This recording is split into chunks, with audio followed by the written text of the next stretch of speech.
Bismillahirrahmanirrahim. Assalamualaikum warahmatullahi wabarakatuh. Alhamdulillah walhamdulillahi rabbil alamin. Wassalatu wassalamu ala asyrafil anbiya'i wal mursalin wa ala alihi wa ashabihi wa man tabi'ahum bi ihsani ila yaumiddin, amma ba'd.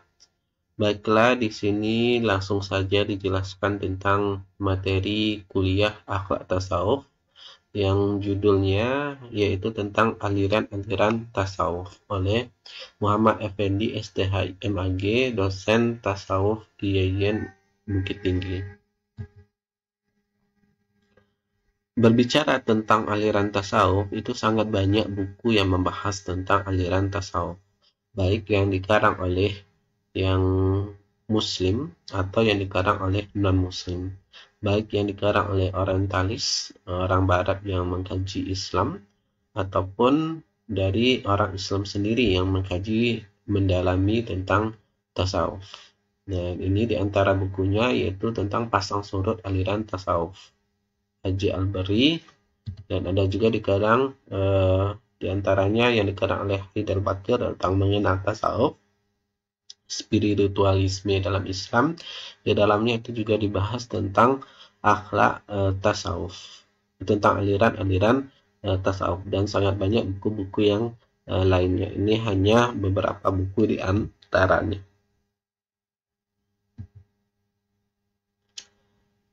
Tasawuf, pendahuluan kita lihat, tasawuf ini merupakan upaya ya melatih jiwa dengan berbagai macam kegiatan yang dapat membebaskan diri itu dari pengaruh kehidupan dunia, sehingga hasilnya tercermin akhlak yang mulia dan dekat itu dengan Allah. Kita akan semakin dekat kepada Allah ya.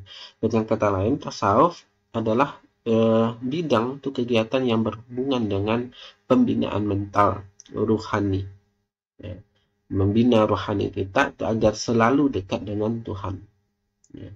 Sebagaimana yang telah diuraikan, maka itu pada umumnya itu orang-orang sufi itu lebih mengutamakan kehidupan yang bersifat hati, artinya mendahulukan batin ya, mendahulukan ruh daripada jasmani ya, mendahulukan yang batin daripada yang zahir. Ini maksudnya. Akan tetapi dasar yang dipegang oleh mereka itu adalah Al-Quran dan hadis.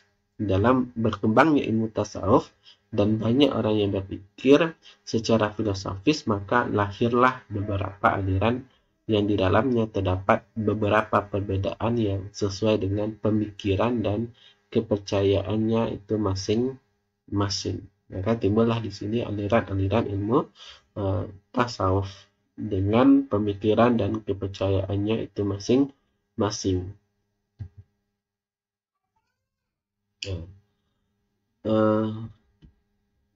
Tasawuf itu memang kita kaji itu adalah secara bahasa adalah ilmu yang mengetahui itu bagaimana cara menyucikan jiwa, menjernihkan akhlak, membangun zahir dan batin, serta untuk memperoleh kebahagiaan yang abadi. Tasawuf itu pada awalnya itu merupakan gerakan zuhud, menjauhi dunia, itu dalam Islam. Dan dalam perkembangannya itu melahirkan berbagai aliran dalam sufi, tradisi mistisme Islam, tarakat, sering dihubungkan dengan Syiah, Sunni, cabang yang lainnya, atau gabungan dari beberapa tradisi pemikiran sufi yang muncul di Timur Tengah itu pada abad ke-8. Sekarang tradisi ini sudah tersebar itu ke seluruh belahan dunia. Di antaranya yaitu aliran-aliran tasawuf ya.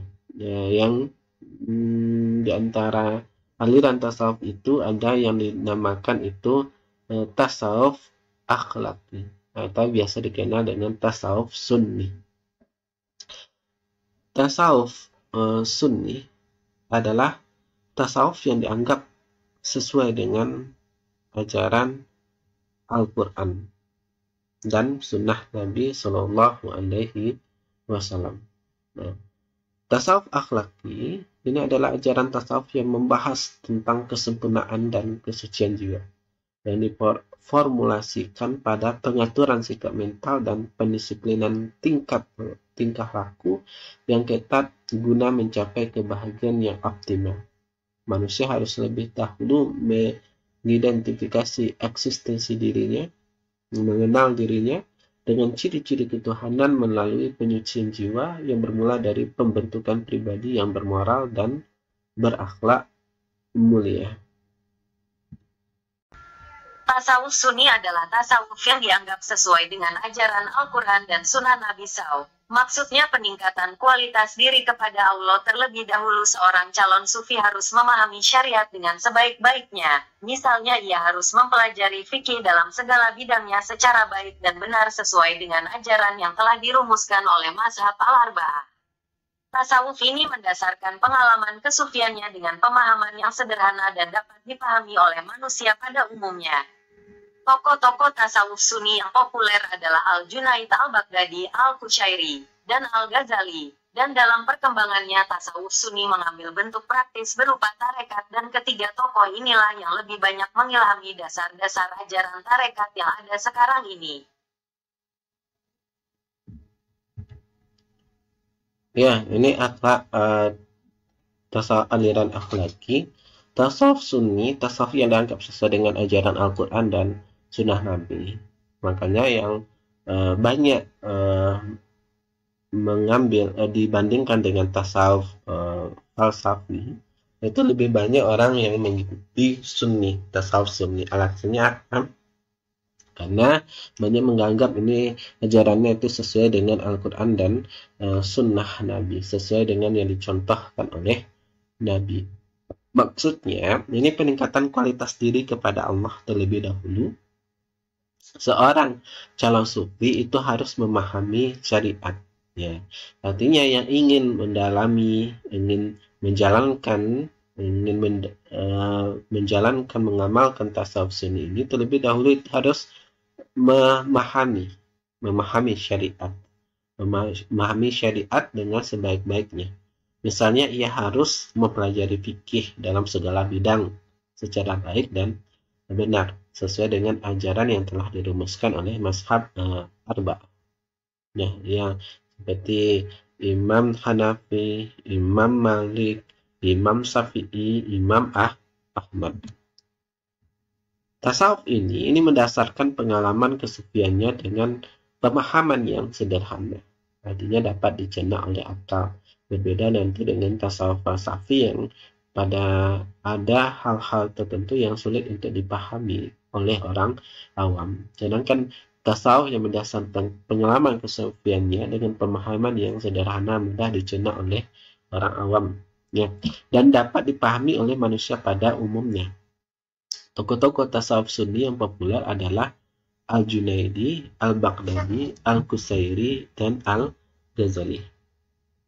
Dan dalam perkembangan selanjutnya, tasawuf Sunni itu mengambil bentuk praktis berupa tarekat. Nah, makanya nanti akan berkembang untuk menjadi sebuah tarekat. Ya, dan ketiga tokoh inilah yang lebih banyak mengilhami dasar-dasar ajaran tarekat yang ada sekarang ini. Nah, tapi yang banyak berpengaruh itu adalah yang paling dominan itu berpengaruh itu adalah tokoh yaitu adalah Al-Ghazali.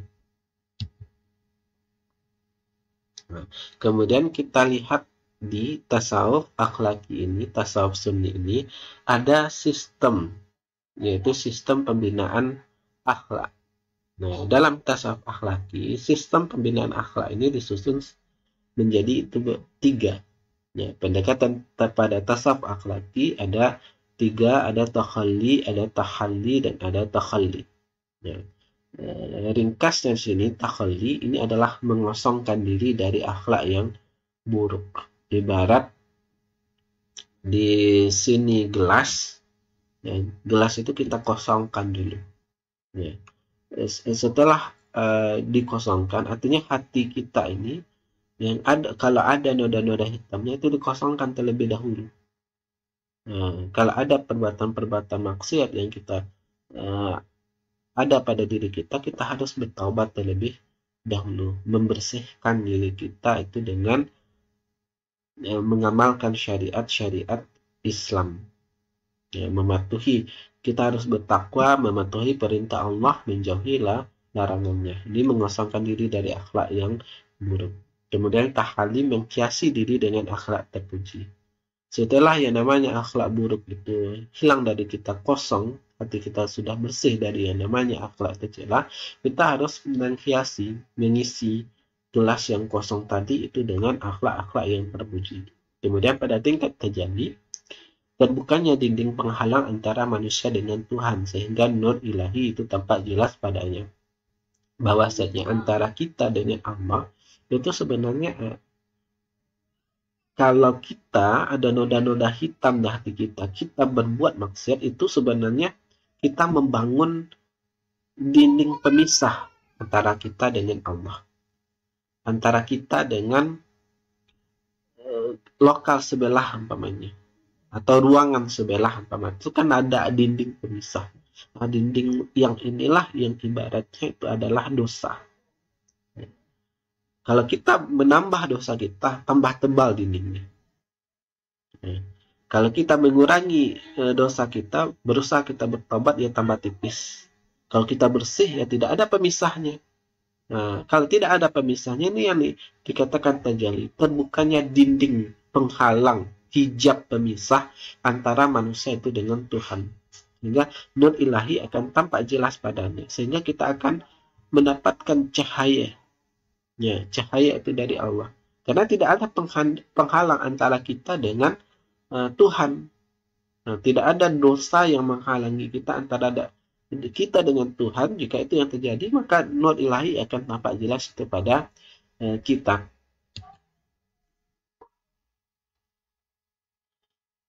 Ya, kita dalami di sini tentang tasawuf tahalli. Ya. Sistem pembinaan tahalli berarti membersihkan diri dari sifat-sifat tercela, sifat-sifat kotor dan penyakit hati yang merusak. Langkah pertama yang harus ditempuh adalah mengetahui dan menyadari betapa buruknya sifat-sifat tercela tersebut, sehingga muncul kesadaran untuk menghindarinya. Apabila hal ini dilakukan dengan sukses, maka seseorang akan memperoleh kebahagiaan. Ya, tahalli ini membersihkan diri dari sifat-sifat tercela, sifat-sifat kotor, penyakit hati yang merusak. Ya, langkah pertama yang harus ditempuh bagi kita adalah mengetahui dan menyadari. Mengetahuinya tentu dengan cara mempelajari syariat. Menyadarinya dengan kita bertobat. Ya, kita introspeksi diri. Apakah ada kita berbuat sifat-sifat tercela atau tidak? Kalau ada, ya kita bertobat, menyesal dan tidak mengulangi lagi perbuatan yang tercela itu sendiri. Ya, sehingga muncul itu kesadaran untuk bagi kita untuk menghindarinya. Apabila hal ini dilakukan dengan sukses, maka seseorang itu akan memperoleh kebahagiaan baik di dunia ataupun di akhirat. Inilah tahalli. Kemudian itu ada tahalli. Tahalli adalah menghias diri dengan jalan membiasakan dengan sifat dan sikap serta perbuatan yang baik. Berusaha agar dalam setiap gerak dan perilakunya selalu berjalan di atas ketentuan agama. Langkahnya ialah membina pribadi agar memiliki akhlak karimah, dan senantiasa konsisten dengan langkah yang dilakukannya. Ya. Ini tahalli, menghiasi diri dengan jalan kita membiasakan diri kita dengan sifat dan sikap perbuatan yang baik, yang positif. Berusaha ya, agar setiap gerak kita pada laku kita berjalan di atas ketentuan agama. Ihdinas siratal mustaqim, tunjukkanlah kami jalan yang lurus. Ya, kita harus udkhulu fis silmi kafah, harus masuk ke dalam ajaran agama Islam dengan sepenuhnya. Sepenuhnya artinya kita menjalankan baik yang wajib ataupun yang sunnah. Apapun yang diperintahkan dalam syariat Islam, kita lakukan. Apapun yang dilarang oleh syariat, baik kecil ataupun besar, ya kita tinggalkan. Ya. Inilah kita harus menghiasi diri dengan akhlak yang terpuji. Kemudian tajalli. Setelah seseorang melalui dua tahap tersebut, maka tahap ketiga yakni tajalli. Seseorang hatinya terbebaskan dari tabir, hijab, yaitu sifat-sifat kemanusiaan atau memperoleh nur yang selama ini tersembunyi, gaib atau fana. Segala selain Allah ketika nampak tajalli wajahnya. Pencapaian tajalli tersebut melalui pendapatan rasa dengan alat al-qalb. Apabila seseorang telah mencapai tajalli maka dia akan memperoleh marifat. Marifat adalah mengetahui rahasia-rahasia ketuhanan dan peraturan-peraturannya tentang segala yang ada. Nah, kita setelah melalui itu dua tahapan ini, ada tahalli, ada tahalli, yaitu tajalli lagi, yaitu hati kita itu sudah terbebas dari hijab pemisah yang diibaratkan seperti dinding tadi. Dindingnya tidak ada lagi antara pemisah kita dengan Allah, yaitu sifat-sifat manusia, atau kita itu memperoleh nur selama ini yang tersembunyi yang gaib. Kenapa bisa nur cahaya dari Allah itu gaib bagi kita? Ya karena itu tertutup oleh perbuatan-perbuatan maksiat. Ada hijab, ada dinding pemisah, otomatis kita tidak mendapatkan cahaya. Ya, umpamanya di luar kan ada cahaya matahari, kita di rumah, ya, kita tertutup semuanya, otomatis tidak akan mendapatkan cahaya dari matahari kalau jika semua yang ada di kamar kita itu tertutup, sehingga cahaya matahari tidak masuk ke dalam kamar kita. Nah, kenapa itu tidak masuk? Ya karena ada penutupnya. Begitu juga dengan nur cahaya Allah. Cahaya Allah itu tidak kita dapatkan jika ada hijab atau pemisah. Nah, maka yang tahap dalam tajalli ini nampak cahayanya. Ya. Pencapaian tajalli tersebut melalui pendapatan rasa dengan alat, yaitu qalbu, yaitu hati. Apabila seorang telah mencapai tajalli, maka dia akan memperoleh makrifat. Makrifat adalah mengetahui rahasia-rahasia ketuhanan. Ya, karena tidak ada pemisah. Ya, yang gaib yang memisahkan kita antara Tuhan, antara kita dengan Allah, tidak ada lagi. Otomatis kita akan mendapatkan ma'rifah. Apa itu ma'rifah? Kita akan mengetahui rahasia-rahasia ketuhanan dan peraturan-peraturannya itu dengan segala yang ada.